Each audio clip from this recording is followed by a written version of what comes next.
Hi there, everyone. Scott and Lars back with another Dandadan review and analysis brought to you by Camille's Harem, a channel for novice authors by novice authors. And because writing is an adventure, it's more fun with friends. And holy cow, watch where you spill the cold water. You're going to get evil eye loose all over the place. That's basically the problem throughout this entire wholesome episode. Well, you need to do your preparations too. Like, you got to get up early, got to get all the black eyeliner on, the crazy wig on. You're going to a metal concert. Oh, yeah. Oh my gosh, the metal concert in this episode was peak. It was so good.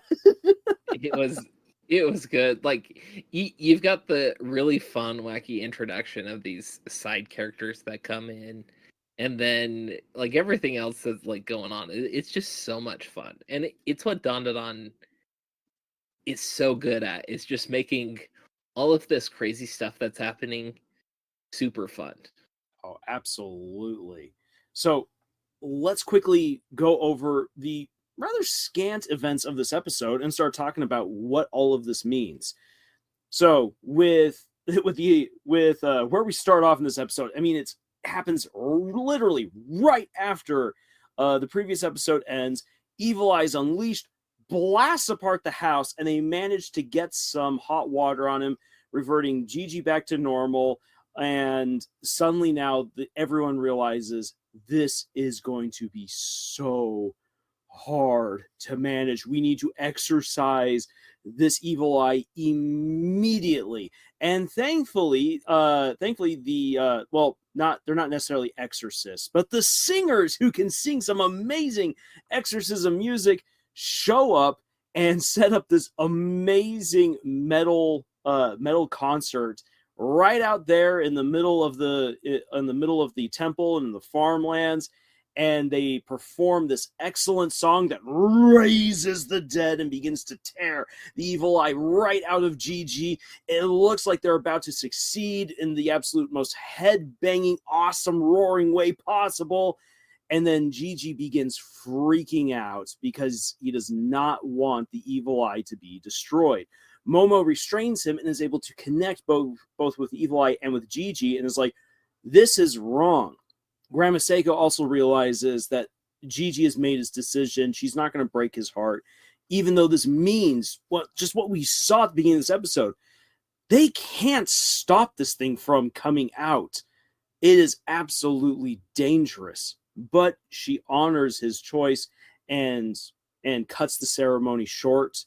And they decide that as a family, all together as literal blood and as friends, they are going to help Gigi control the evil eye, which means now that people have to be with him all around the clock, every hour of the day, to make sure that no cold water gets onto him at all. This means that they have to prep all of his food. They have to run the water before he even uses the bathroom. They have to completely waterproof the house. Everyone has to get checked. Everyone has to have a hot thermos on them. And it still isn't easy at all. And it's just, you can tell how it's wearing and tearing on everyone. And yet, in the midst of all this, we get some amazing moments of character interaction between Okarun and Gigi, between Ira and Momo. You get to see how Ira absolutely is the girl who doesn't wake up that way. She's got to purge herself up in the morning. We see the complications of some of them having to go to school. Gigi can't go to school because it's just way too uncontrolled there. Any water that could get on him, and he will murder everyone in that school. So they just can't bring him there. Meanwhile, when Okarun, Momo, and Ira do go to school, Momo complains that she doesn't have a phone. She would like to get a phone, but Grandma Seiko is not going to shell out the money. She's got to take care of a house that's getting torn apart by the evil eye. And on top of that, she's spending all of her time trying to train Gigi to control the evil eye so it doesn't get loose, even if some cold water should splash him. So this means that she now has to start a part-time job. She gets a job as a maid at a maid cafe, and her friends drag Okarun there to completely embarrass the two of them. Oh my. This is going to be saucy. And that's pretty much the episode. Oh man, it was just a fun episode though. Like so many wholesome moments. They're still dealing with the overarching problem, dealing with the evil eye and trying to figure out how to go from day to day. But I love the title of this episode. It's We Became a Family, and you can feel it in this episode.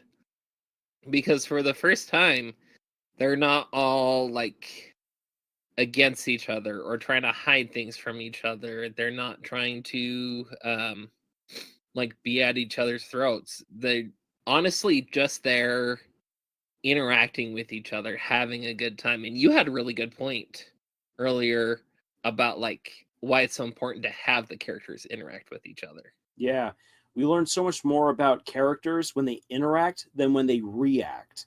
Like we've seen plenty of reactions from like Momo and Okarun to the different monsters and aliens that they fought, but we get to learn so much about their characters and about Gigi and Ira, and really we get to confirm some things we already knew about them, but we also get to learn some new things about them by the fact that they're working together in a situation where they're being proactive against the evil eye rather than reactive. And so all these interactions just bring out some amazing conversations, some really good heartfelt moments, self-introspection. It's a really good heartfelt meaty episode. Oh man, and like each character has their own moments. You've got Okarun getting up in the middle of the night to help Gigi. You've got Ida getting up early to put her makeup on and then make breakfast for everybody. You've got Momo trying to go out and get a job so she can earn money to make up like funds to help them like rebuild and handle the situation they're dealing with. I mean, we call it wholesome for a reason. This is a very wholesome episode. Mm-hmm. And like Gigi, you can tell how much it's like getting to him, how appreciative he is for having some really kind and loving friends around him. And I'll just say this, if you feel like, if you're someone who's watched this episode and you feel a little bit upset or confused by like why Gigi does what he does, by this point we've already confirmed that Gigi's a goofball. This episode though solidifies that he's a good guy, and that he recognizes that deep in the history and personality of the evil eye there is a very hurt kid, and he made a promise, and he's going to stand by that promise, even though it's going to be absolutely insanely difficult. It might seem very selfish, but it is a choice that prompts a lot of selflessness. Right. And we see Gigi reciprocate that by really being on his best behavior. Yeah, he's still being a goofball, but he's also toned it down, because I think he realizes like everyone's really sacrificing a lot to help me. I can tone it back. I can dial it back, both for my safety and theirs, and also so that way I don't drive them insane because they're absolutely sleep deprived. Well, and narratively speaking, like as a writer, these kind of episodes, these kind of like moments of your characters getting to know each other, having wholesome, like loving moments like this are important because it ties us as the audience to the characters. After this episode, we're going to care more about what happens to each and every one of these characters. And like this show has done this before. Like we had the whole thing with the Red Silky with Ida being introduced, and she was a total monster up till the point where you're like getting the Red Silky's background and like her connection with the Red Silky that gets established at that point. And after we get all of that background and everything that's going on, we suddenly have more interest in Ida joining the group. Well, this episode is just the same. You've got everybody like getting along, getting to know each other, and having these wholesome, fun moments. And us as the audience is like, all these precious beings, we want to protect them. We want to make sure they're doing all right.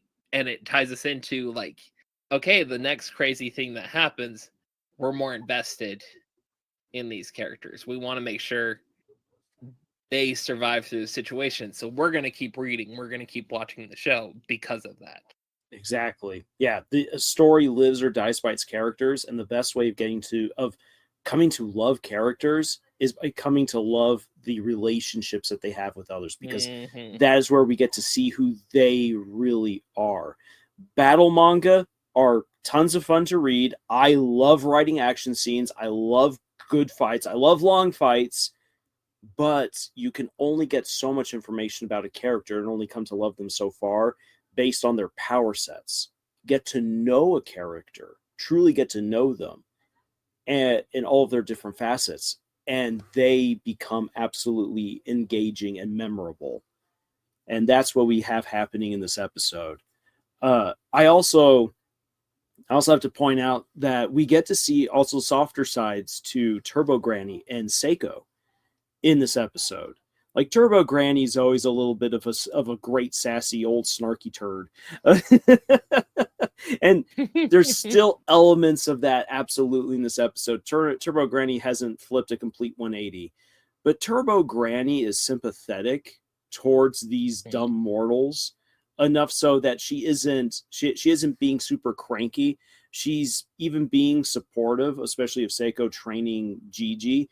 And we are going to see, slight spoilers, in the upcoming episode, Turbo Granny have an excellent conversation with Okarun that's really going to help him out. And I like that we get to see these small changes in Turbo Granny, who was a big villain at first, and we slowly have her becoming more of an ally. And with Grandma Seiko, it takes a lot of courage and care to stop a successful exorcism and allow a young boy to, well, sleep in the bed that he's made by choosing to save the evil eye. She cares enough not to take away this choice from him, and to be like, okay, then, if you're going to make this choice, you got to understand that things are going to be very different from now on. And I love you enough to support you in this choice, but I'm also going to be firm. And that, I think, is a trait of a great parent type character, because too often parents are either portrayed in fiction as either being way too antagonistic or way too supportive. And Grandma Seiko is supportive, but we also get plenty of clapback from her. We get to see what her boundaries are, what her stipulations are, and she isn't just babysitting Gigi. She is training him. That I think is some great development to see on her part. She's not just hot grandma, but she's hot grandma with the skills. But she was plenty hot this episode. The second she let her hair down, oh man. Woo! Grandma Seiko. You know what? I hope that I run into some proper Grandma Seikos at the next comic convention. Wait, what? I can totally see that, though. Oh no, I can see that. Okay, one thing that we definitely should talk about that we haven't really talked about much at all is that freaking awesome metal concert that was done. That was done to try to perform the exorcism. One of the things that I came to appreciate on a rewatch of that scene is how it combines multiple feelings all at once. So you have the metal band, you got the metal concert vibe where everyone's just rocking out, they're going crazy, they're getting into the music. The music is great. And then you have Gigi basically going through an existential crisis and writhing on the altar. And that's an incredibly heart-wrenching scene to see. And then there are moments of like pure levity, like when Ira, Momo, and Okarun are all just like rocking out super hard, almost breaking their backs as they're headbanging. And then another really funny scene where you watch just how much Seiko's electricity usage just shot up. It's a brief shot, but it's a hilarious shot right in the middle of Gigi freaking out. And yet all of these moments come together to show just how ridiculous heartwarming and exciting this moment is all at one time. It is possible for a scene to juggle multiple emotions, even contradicting emotions. No, it was very well put together, and like the music was spot on too. Like I love Japanese music in all its different forms, and like J rock and like J metal has some like absolute bangers. And I'm not talking about like the ones that are even more popular, like I think like baby metal or whatnot. But there's a lot of like J rock groups that just have they're very unique, very interesting sounds, and you could definitely tell this group's based off of like X Japan, but like the fact they pulled in like actual J rock icons to sing the song in the show, just perfect. Like, and it you can definitely tell that like anime is not just for the J-pop anymore. It's not for just for the cutesy like anime girl singing anymore. You could have anything happen. And like recently we've been seeing a lot more of that. You've got like Mashley coming in with like some really solid rap. The first opening for Dandadan just went a bunch of different places. It was fantastic. Mm-hmm. So I like what I'm seeing. I do. I really do like what I'm seeing. I will admit, I was actually really scared of how the scene would be adapted going in, because rereading the manga, it's more funny than than anything else. Like even Gigi Uh-huh. like crying out like seems almost kind of silly at first when you read it in the manga, but this and because you also don't get the music. There's no musical accompaniment. There's no playlist that the mangaka says listen to this while you're reading the scene. None of that. So what's the music? Also, you don't have all the headbanging ghosts joining them either. It's a much more static kind of a scene, which is supposed to help Mhm. heighten the humor of the situation. And instead, the anime went for full blown metal concert. Well, like And you go to an actual metal concert and the vibe, it very much captures that vibe. Everybody's Mhm. absolutely vibing. It's like full energy. And even the smaller concerts, you can feel that. Like it pulls you in and you're there banging your head with everybody that's going on. And it's an experience. It really is. Yeah, this was a perfect experience. Like watching it, I was blown away. I was like, "Holy cow!" I was expecting it to tank, and not only did it surpass those expectations, it went way beyond, and it shows because just within a few days, all official copies of this song are in the millions of views, Nice. just all over the place. The Japanese, so you can actually get the entire song without the characters talking over it Mm-hmm. in the original Japanese, and then there's also then the dubbed version online, which has the characters speaking, but you then get the English version of the song, and both of those have millions of views, and Right. Well, and and it really it's amazing. showcases how important like the media people watch affects music, like other types of media as well. And so like this year especially, we've had a lot of really popular like entertaining music come out because of animated shows. Mm-hmm. And so like we have this absolute banger from Dandadan. You have the whole thing that went on with like the K-pop Demon Hunters, all of the like songs from that show as well, and like how popular they get because of the emotions of the media pushing them forward. Yeah, And like I love to see that. yeah, I mean it's nothing new. Disney for years that's been part of their like pizzazz. So to kind of build up a little bit on though on your point, Scott, when we think of like what Disney does when it's really good, they normally push the very like family friendly kind of stuff. Mm, Like you've got your big songs that come from Phil Collins. You've got Let It Go, and that's very much in like the family friendly pop area of things. True. But what's great about what anime has brought in, where it's been able to recently really cross pollinate different interests and genres, has been, for instance, like taking a show as silly and over the top as Dandadan and merging it perfectly with a metal concert. We also then have like K-pop Demon Hunters, where if people didn't like K-pop before, K-pop now has just come to their front door. It's one of the most popular things this year. And with Demon Slayer, when like the scene that made Demon Slayer so popular and launched it into the world of the normies was the ballad for Tanjiro.